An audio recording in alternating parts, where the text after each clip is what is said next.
Sophie Martinez was 7 years old and loved to collect the glowing flowers that grew near the edge of her colony.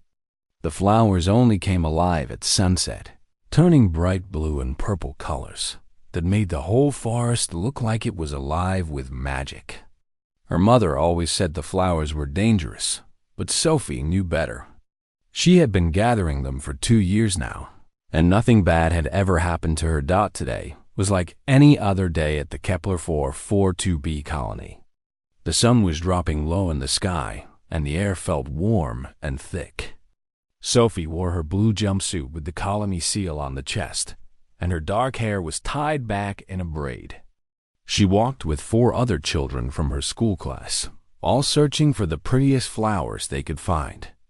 Their teacher, Ms. Linda Wallace, watched them from a distance, sitting on a rock near the forest boundary. The Silent Vox forest stretched out before them like a wall of green and gold. Trees grew so tall that they looked like they touched the sky.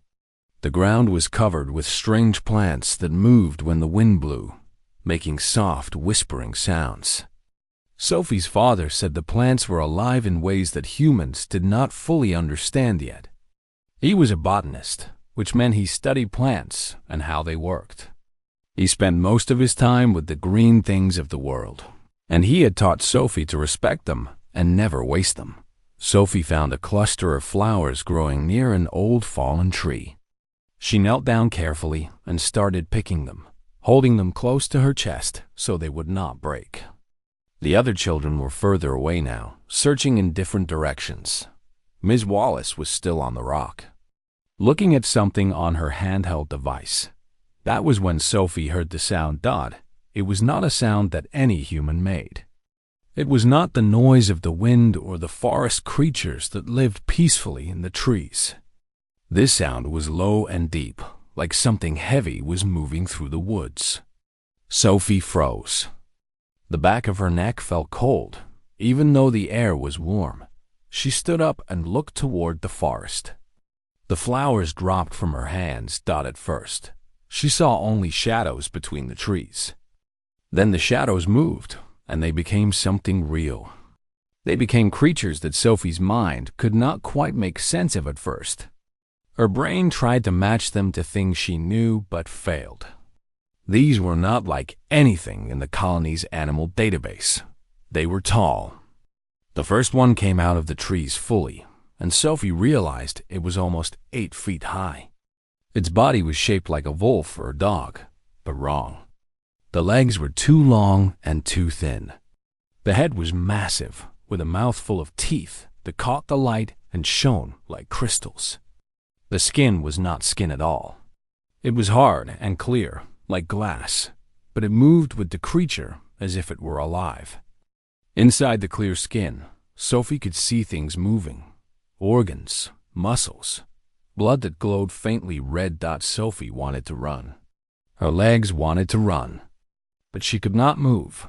Then she heard Ms. Wallace scream. The creature howled, and the sound was worse than the appearance. It was a noise that hurt to hear, a noise that said this thing was a hunter, and Sophie was the thing being hunted. More creatures came out of the forest. There were 5 of them, then 7. They all looked the same, with their crystal skin and their hungry eyes. One of the other children, a boy named Ryan, started to run. The creatures turned toward him, and that movement was so fast that it looked like they teleported. Ryan made it 3 steps before one of the creatures knocked him down. Ms. Wallace was running toward the colony now, screaming for help. Sophie ran too. Her small legs pumped hard, carrying her away from the flowers and away from the creatures. Behind her, she could hear them moving through the forest. They did not run like normal animals. They moved in a way that seemed to bend the space around them. They were hunting, and they were good at hunting. Sophie ran toward the colony, toward the safety of the buildings and the soldiers. She could see the fence now, the electric barrier that protected the people. She could see soldiers running toward her, weapons in their hands. She could see her mother standing near the main building, her hand over her mouth, her eyes wide with fear. Sophie was going to make it. She was going to get away, but one of the creatures cut in front of her. It was bigger than the others, and it moved differently. This one did not try to grab her or hurt her immediately. Instead, it stopped in her path and lowered its head. Its crystal eyes looked right into Sophie's eyes. In that moment, Sophie understood something that her brain had not figured out yet. This creature was not going to kill her. This creature was going to take her. The Alpha, as the pack leader would later be known to humans, reached out one long arm. Its fingers ended in curved claws that could slice through metal. But when it touched Sophie, it was not rough. It was careful. It picked her up like she was made of glass, holding her against its crystal chest. She could feel its heartbeat. It was fast and strong and very much alive. Sophie tried to scream, but the sound would not come out. The Alpha turned and ran back toward the forest, moving at a speed that made the world blur. The other creatures followed, a pack moving like a single animal. The last thing Sophie saw of her colony was her mother's face, calling her name, reaching out as if she could grab her daughter across the distance. Then the forest closed around them, and the colony disappeared. The Alpha held Sophie carefully as it ran deeper into the silent Vox forest. The creature's body was hard and cold, nothing like her mother's warm arms. But it did not drop her, and it did not hurt her. Sophie hung against the creature's chest, her eyes open, watching the forest move past. She was too scared to cry. The Alpha was taking her to its pack, to its territory deep in the woods. It did not know that it was carrying away the small human daughter of Dr. Marcus Martinez, the colony's chief botanist. It did not know that by taking this one small child, it was about to change the future of two entire species. All the Alpha knew was that this small creature could be useful. This tiny, fragile thing could be used to control the humans, to keep them away from the pack's hunting grounds. It did not know that Sophie's heart was already beating faster, not just from fear, but from something else. Something that would save them both. Marcus Martinez received the news while he was examining a new plant sample in the laboratory.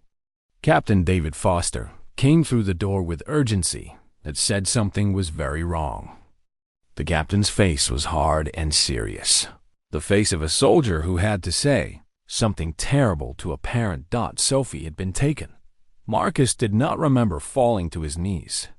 He did not remember Foster catching his arm or the sounds coming from his own throat. He only knew that his daughter, his small brave daughter with her love of flowers, was gone. She was in the hands of creatures that nobody understood. She was in the forest. It took him less than an hour to gather a rescue team.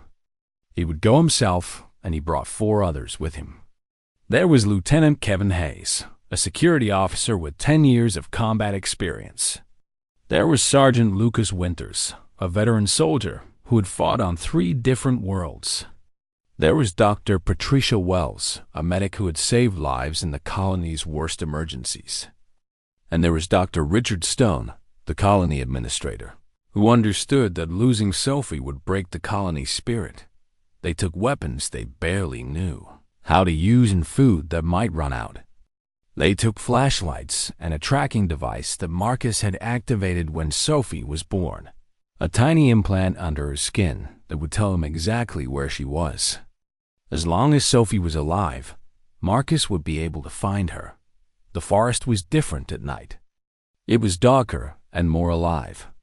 The plants that had seemed peaceful in the daytime now looked hungry. The shadows moved in ways that made the soldiers nervous.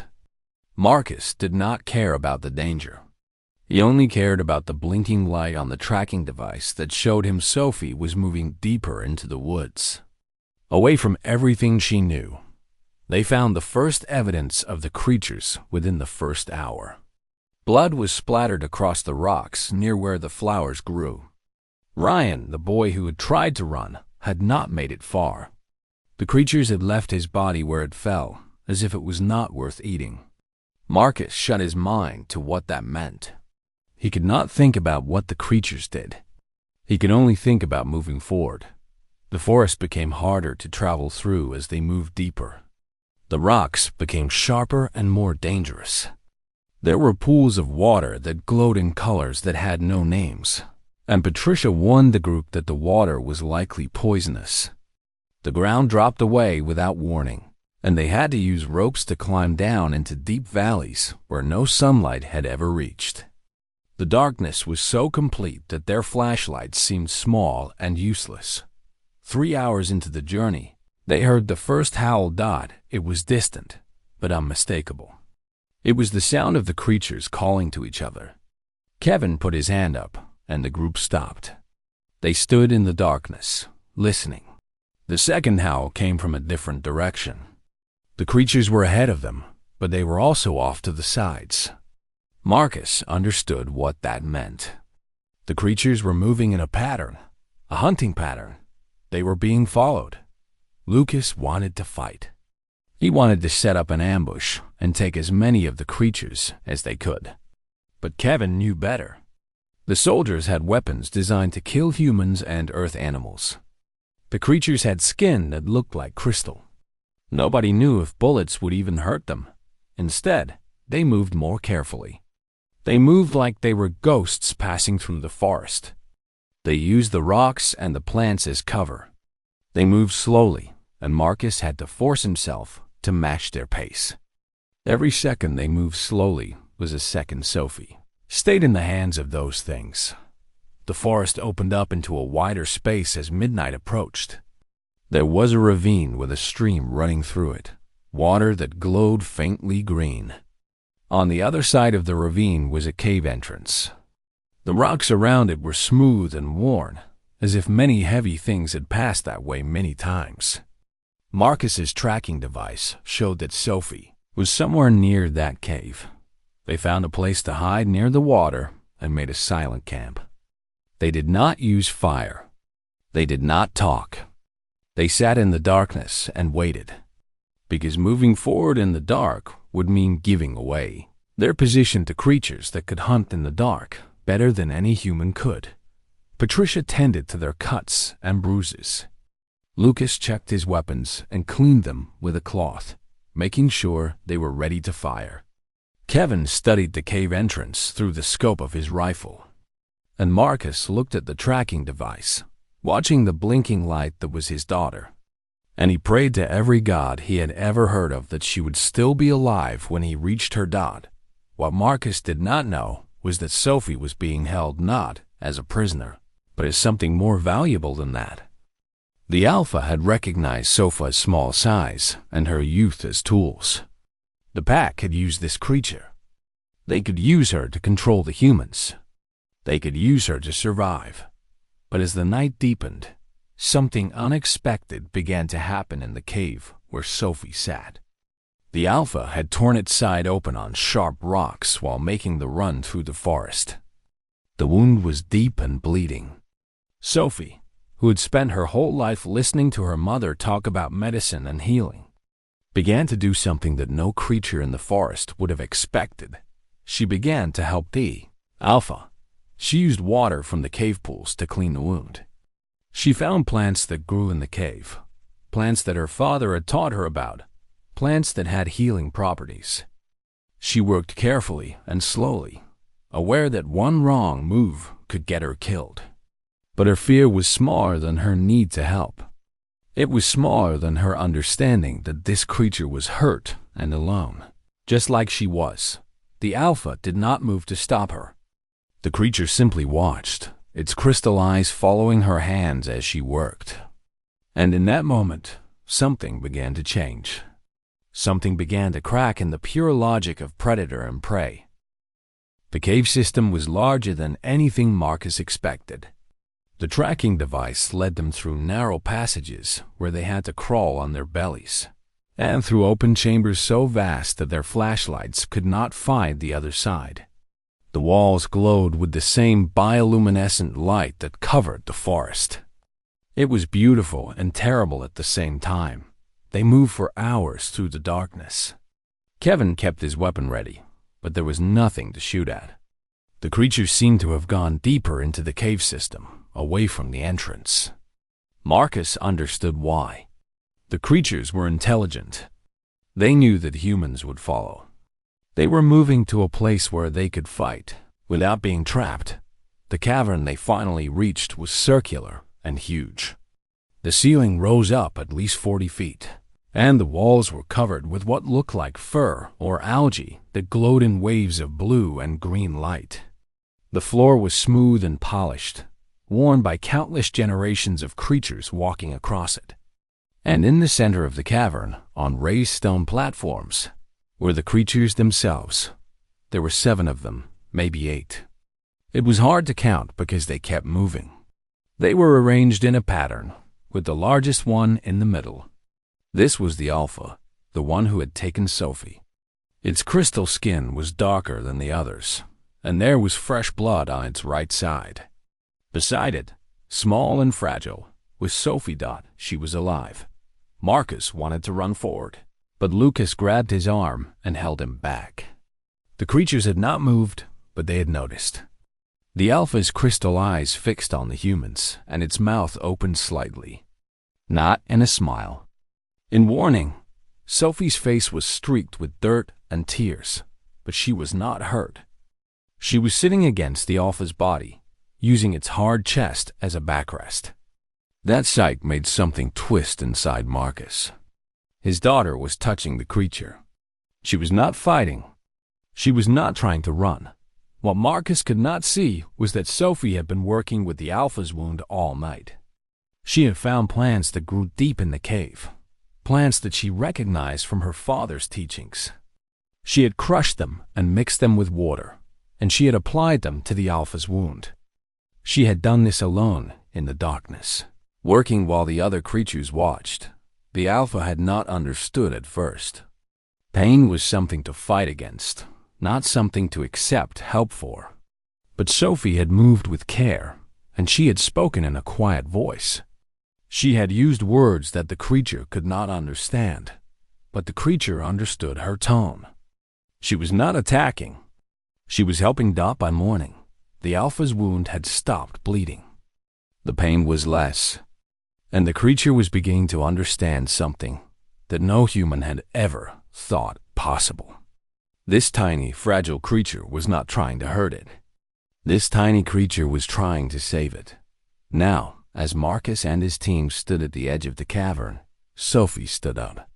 The movement was slow and careful, as if she was making sure the humans saw that she was safe. The Alpha did not move to stop her. Sophie walked forward, away from the creatures and toward her father. Each step was slow. The other creatures watched but did not attack. The Alpha watched but did nothing. When Marcus could not stand it anymore, he moved forward. Kevin tried to grab him, but Marcus was already running. He ran across the smooth floor of the cavern, and as he ran, nothing attacked him. He reached Sophie and scooped her into his arms, lifting her off the ground. She was real. She was warm. She was alive. That was when the sound came. It was not the creatures. It was a new sound, the sound of weapons being fired. The sound of human weapons. The cavern's entrance exploded with light and noise. Krell hunters had followed them through the forest. The Krell were a species that the humans had been at war with for 5 years. They wanted the Deathworld creatures alive or dead, and they did not care which. The Krell soldiers poured into the cavern, moving with military precision. Their weapons were advanced and deadly, designed to kill anything that lived. They fired at the creatures without hesitation. The creatures howled in pain and anger, and the sound was so loud that rocks began to fall from the ceiling. The Alpha roared, and the sound was different from its hunting howl. This was the sound of a pack being threatened. The other creatures moved forward to meet the Krell, and what followed was not a battle. It was chaos and death and fury beyond anything Marcus had ever seen. Marcus pulled Sophie close and dove behind one of the stone platforms. Kevin and the other soldiers returned fire at the Krell, but their weapons were weak compared to what the Krell carried. They were going to lose. They were all going to die here, crushed between the creatures and the Krell. That was when Sophie did something that changed everything. She looked up at her father and said something very simple, very clear. She said that the forest was alive, that her father had taught her that all living things protect each other, that the plants and the creatures and even the humans were all part of the same pattern, that they all wanted to survive. Marcus did not understand what she meant. He was too busy trying to keep her alive.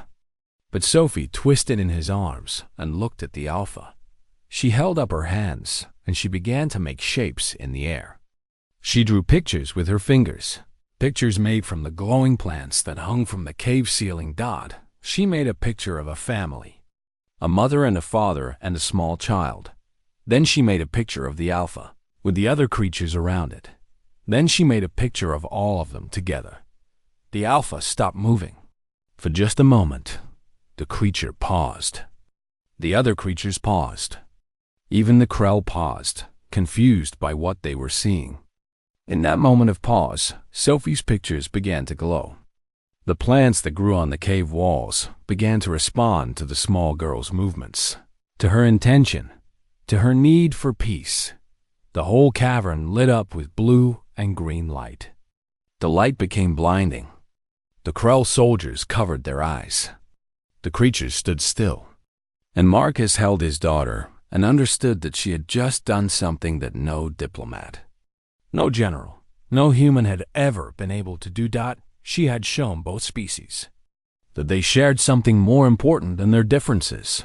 She had shown them that they both protected their young. The light from the plants grew brighter, and shapes formed in the air around them. Images of families and packs and groups of creatures protecting each other. The message was simple and clear and true. Protect the young. That was all that mattered. That was what made a species alive. That was what made a species worth saving. The light that Sophie had awakened in the cave was not magic. It was biology. It was a response that happened when all the bioluminescent plants in the cavern were stimulated at the same time, in the same direction, with the same purpose. The light created a barrier that the Krell weapons could not penetrate. The Krell soldiers fired and fired, but their weapons could not pass through the living wall of light. For the first time, the Krell were afraid. The Alpha moved, but it did not attack the Krell. Instead, it moved toward Marcus and Sophie. The human soldier prepared to die, ready to use his body as a shield for his daughter. But the Alpha simply looked at Marcus with its crystal eyes. And in that look was a message that cut through all the differences between their species. The Alpha pointed at Sophie, then at Marcus, then at the other creatures surrounding them. The message was clear. Protect the young. Marcus understood. He looked at Kevin and Lucas and Patricia, and he nodded. They began to move, creating a position with Sophie and the Alpha and the other creatures all together. The Krell soldiers stood on the other side of the cavern, separated by the wall of glowing light. They were pinned down, their superior weapons useless against a defense they did not understand. Kevin moved quickly. He shouted to the Krell soldiers, telling them to stand down or face execution for attacking a human child. It was a bluff. The Krell did not care about human children, but it gave the creatures time to move. The Alpha and the other creatures shifted position, still protecting Sophie, still moving as a unit with the humans. Lucas had an idea. He said that the cave entrance was narrow. If they could reach it and defend the passages behind them, they could hold off the Krell. They could survive the night and reach the colony by morning. It was not much of a plan, but it was the only plan they had. The Alpha made a sound, a clicking noise that ran through the other creatures like electricity. They understood. They had understood for hours now that this small human child was the reason they would live or die. The light that Sophie had created was still glowing around them, and as long as it glowed, the Krell could not shoot. They moved as a group. The creatures protected the humans. The humans held Sophie between them. Patricia kept her hand on the small girl's shoulder, feeling her trembling but never shaking. Marcus stayed at the front with Kevin, both of them ready to fight if it came to that. Dr. Stone stayed behind, making sure nobody was left behind. The passage back to the cave entrance was long and dark, but they could see the creatures' bioluminescent markings showing them the way. The Alpha moved first, checking each turn and each passage before the others moved through. This creature, this thing that had taken Sophie from the colony, was now protecting her like she was a member of its own pack. The Krell tried to follow, but the passages were narrow. The creatures' bodies blocked the way, and even with their superior weapons, the Krell could not get a clear shot. They fired blindly into the darkness, and some of their shots hit the creatures. One of the smaller creatures went down, blood dripping from its crystal body. But it did not stop. It kept moving, driven by the same instinct that made it protect Sophie in the first place. Protect the young. That was all that mattered now. They reached the cave entrance as dawn was breaking. The forest was beautiful in the morning light, all gold and green and alive with singing birds. Sophie walked out into the light, and she was squinting against the brightness. She had not seen the sun since she was taken, and it felt like she had been away for years instead of hours. The Alpha did not follow them out of the cave. The creature stood at the entrance, with the other creatures behind it, and it looked at Marcus with those crystal eyes. The message in that look was complicated and deep. It said that this alliance would not last forever. It said that humans and creatures would go back to being separate. But it said something else too. It said thank you. Marcus understood. He looked at Sophie, and he made a decision that he would never regret. He held his daughter's hand, and he walked toward the Alpha. The other soldiers raised their weapons, ready to protect him if this was a trap. But it was not a trap. Marcus knelt down so that he was the same height as Sophie. He took her hand and placed it on the Alpha's crystal skin. The creature did not move. It did not pull away. It simply stood there, accepting the touch of this small human, allowing her to say goodbye in the only way that mattered. Sophie cried. She cried for the fear she had felt, and for the Alpha who had protected her, and for the world that was bigger and stranger and more beautiful than she had ever imagined. The Alpha made a sound, a low humming noise that seemed to come from deep within its crystal body.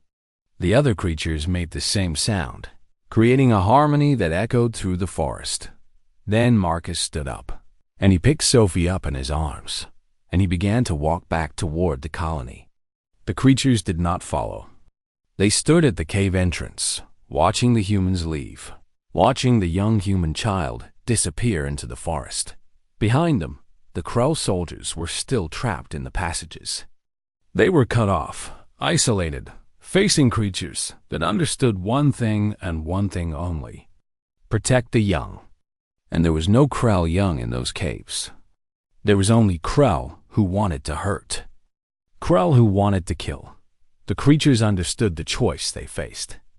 It was clear and simple: survive or protect the young. There was no other option. As Marcus walked through the forest toward the colony, carrying his daughter, he heard the sounds of battle behind him. The creatures had made their choice.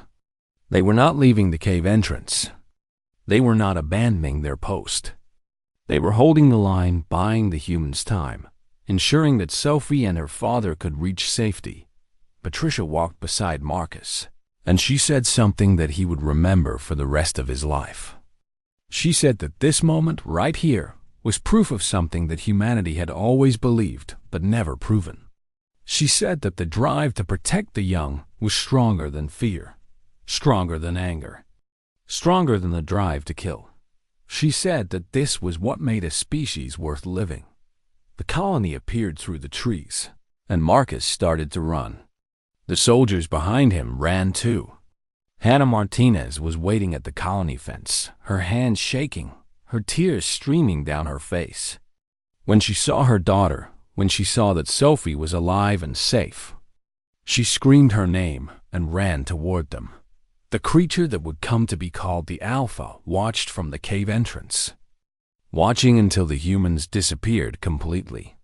The other creatures gathered around it, and together they retreated deeper into the forest. They had made a choice, and that choice would change their world forever. Behind them, the Krell soldiers were still trying to escape the cave, but they would not make it out. The creatures had made sure of that. And in those dark passages, in those chambers where light never reached, a new understanding was being written in blood and crystal. Protect the young. That was the law of this forest now. 3 weeks after the rescue, the colony held a meeting to discuss what would happen next. Sophie sat in the back of the gathering hall, watching the adults talk about her as if she was not there. Captain Foster was saying that the creatures were dangerous and had to be eliminated. Some of the colonists agreed with him. Others were silent, remembering what Sophie had told them about how the Alpha had protected her, how the creatures had fought against the Krell to save a human child. Dr. Stone listened to all the arguments. He listened to the fear and the anger and the confusion. Then he made a decision that would change the history of 2 species forever. He said that the creatures were not invaders. They were intelligent beings that had made a choice to protect human life. That choice deserved to be respected. He said that Sophie would be the bridge between their 2 species. The colonists did not like it at first. Fear is a strong thing, and the colonists had been afraid for so long. But Sophie was a strong thing too. She stood up in the meeting hall, and she spoke in a voice that was small but clear. She said that the creatures had not hurt her. She said that the Alpha was brave and kind. She said that humans and creatures could live together. She said that protecting the young was what made you a good person. No matter what shape you were, nobody could argue with a 7-year-old girl who had lived through what she had lived through. The colony agreed. They would send an ambassador to the creatures. The ambassador would be Sophie. The first meeting happened at the forest edge, near where Sophie had gathered flowers on that day that seemed like it happened in another lifetime. Marcus and Hannah came with Sophie, and 5 soldiers came to protect them. They waited at the edge of the forest, and they waited, and they waited. The sun was starting to set, and some of the soldiers were getting nervous. Then, the creatures came. There were 5 of them. Led by the Alpha, the creature was moving slowly, and Marcus could see that it was still healing. The wound on its side had scars now, and the crystal skin around it was darker, like it would never be completely clear again. Sophie saw those scars, and she remembered making them better. She had helped fix that wound with her own 2 hands. The Alpha lowered its head, and it stayed lowered. The other creatures did the same. It was a sign of respect, and everyone understood it. The creatures were saying that they meant no harm. Sophie walked forward. Her parents tried to hold her back, but she pulled away. She walked straight to the Alpha, and she looked up at the creature's face. The crystal eyes looked down at her, and there was something in those eyes that looked like love. Not the kind of love that humans understood, but something real and deep and true. Sophie reached out and touched the Alpha's scars. She traced them with her fingers, and the Alpha made that humming sound again, the sound that had terrified the soldiers and comforted the creatures. An agreement was reached that day. The creatures would stay in the forest. The humans would stay in the colony. They would not hunt each other. They would not cross into each other's territory without permission. And if Krell soldiers came back, if any invaders came, they would protect each other. They would protect the young. Weeks became months, and the agreement held. The creatures began to defend the colony from external threats. When Krell raiders came, they were met at the forest edge by creatures with crystal skin and the will to protect those they had chosen as family. The Krell learned quickly that this world was not worth the cost. Sophie went back to school, but she was different now. She had seen things that no child should see. She had faced death and found life in an unexpected place. She had learned that strength did not come from weapons or speed or power. Strength came from the choice to protect someone else, even when it was hard. Even when it was dangerous. Her school friends asked her what the creatures were really like. Sophie told them the truth. She said that the creatures were like humans in all the important ways. They had families. They protected each other. They got hurt and healed. They chose to be brave when braveness was needed. That was all that mattered. Marcus and his team began to study the bioluminescent plants more carefully. They discovered that the plants responded to emotional states. When people felt peaceful, the plants glowed soft and calm. When people felt afraid or angry, the plants glowed bright and harsh. The plants, it seemed, were alive in ways that went deeper than biology. They were connected to the feelings of everything around them. It made sense that Sophie had been able to use them to create peace. She was filled with a need for understanding. She was filled with love for a creature that should have been her enemy. The plants had responded to that truth. Hannah started a school program where colony children learned about the creatures. She taught them to respect the forest. She taught them to understand that intelligence looked different in different species, but it was intelligence all the same. She taught them the first law of this new world: protect the young. 3 months after the rescue, Sophie sat at the edge of the forest with the alpha. The creature was mostly healed now, though the scars would never completely fade. They sat together in silence, the small human girl and the massive alien creature. They did not need to speak. They had already said everything that mattered. In the distance, other creatures played in the forest with human children who had come to learn about them. Soldiers and creatures trained together, understanding that they would be stronger together than apart. The Krell did not come back. Word had spread through the galaxy that this world belonged to creatures that would protect their young to the death. On Earth, a message was sent. Scientists and diplomats and leaders read the story of a small girl and a crystal creature and 2 species that had found a way to live together. Some of them thought it was impossible. Some of them thought it was the beginning of a new kind of human future. But Sophie knew the truth. It was simple. It was not about being human or alien. It was not about weapons or technology or power. It was about understanding what really mattered. It was about seeing another being's heart. No matter how different the being looked, it was about the choice to protect the young. And that choice, once made, could change worlds. Years later, when historians would look back at this moment, they would call it the beginning of the new peace. They would say that humanity's greatest strength was not its science or its weapons. It was not its speed or its intelligence or its ability to build cities and machines. It was the ability to see value in a stranger, to choose compassion over fear, to protect someone else's child as if they were your own. Sophie would grow up and become an ambassador between species. She would teach others what the Alpha had taught her without words, what the forest had taught her through the glowing plants, what her own courage had taught her in the dark cave. That love was stronger than fear, that the drive to protect the young was stronger than the drive to kill. That understanding was possible, even between creatures that had nothing in common except the desire to survive. The Alpha would live a long life, longer than any of its kind had lived before, and it would spend that life protecting the small human who had once sat in its arms, terrified but brave, and had chosen to help it when help was what it needed. In the end, that was what the story was about.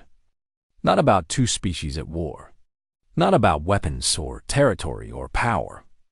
It was about a small girl and a big creature and a simple truth that had always been there, waiting to be discovered. In the darkest moment, when everything seemed lost, when fear had won and the future looked like nothing but death and pain, one small act of kindness had changed everything. Sophie had chosen to help the Alpha, and in doing so, she had helped both their species. She had shown that enemies could become family. that enemies could look in each other's eyes and see not a threat, but a being that wanted the same thing they wanted: Dot, to protect the young, to survive, to matter. That was all that anyone wanted, no matter where they came from or what they looked like. That was all that any being needed to understand.